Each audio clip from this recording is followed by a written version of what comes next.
And welcome back. Both the British philosopher John Stuart Mill and Supreme Court Justice Oliver Wendell Holmes cited the example of shouting fire in a crowded theater as a moment when personal freedom should be restricted for the greater good. And that fundamental argument about what role the government should play in our lives was resurrected this week when two presidential candidates, Rand Paul and Chris Christie, raised questions over the wisdom of government mandating vaccines for children. All this coming against the backdrop of an outbreak of measles right here in the United States. Buckle up for safety, buckle up. From the debate over seatbelt laws, Larry, for years I've been proving how safety belts save lives, but nobody's listening. Sure they are. to the effort to ban smoking in public places. This whole big thing about secondary smoke. How is that smoke's going right up in the air? The question of how far government can limit personal freedom to protect public health is a familiar tug of war. If you want to eat a lot and get fat, you have a right to do it. But our job as government is to inform the public.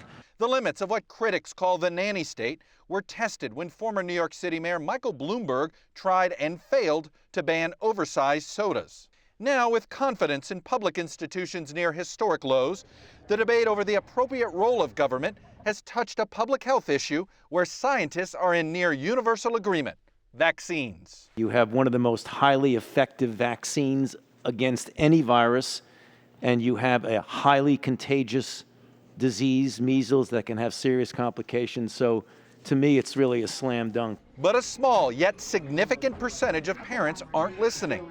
In 17 states, preschool vaccination rates are below 90%, the baseline goal set by federal health officials. Last year, 644 measles cases were reported in 27 states, a 20-year high, and this year's off to a bad start. In some ways, I think you can say that vaccines have been a victim of their own success. If you have a child today, you're not likely to have lived during a time when thousands of Americans were infected every year and hospitalized every year. The anti-vaccine movement gained steam in 1998, when a now discredited study linked the measles shot to autism.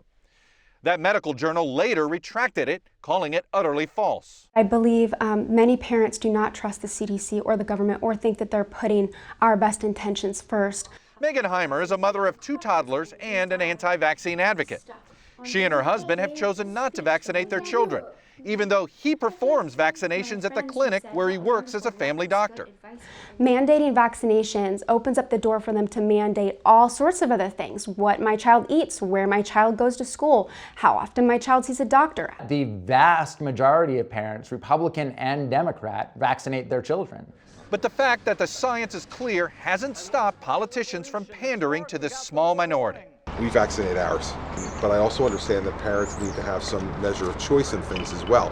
I've heard of many tragic cases of walking, talking, normal children who wound up with profound mental disorders after vaccines. I'm not arguing vaccines are a bad idea. I think they're a good thing, but I think the parents should have some input. After criticism, both Christie and Paul jumped to clarify their comments. Paul posted this picture of himself getting a booster shot. Christie's office put out a statement saying, quote, "There is no question kids should be vaccinated."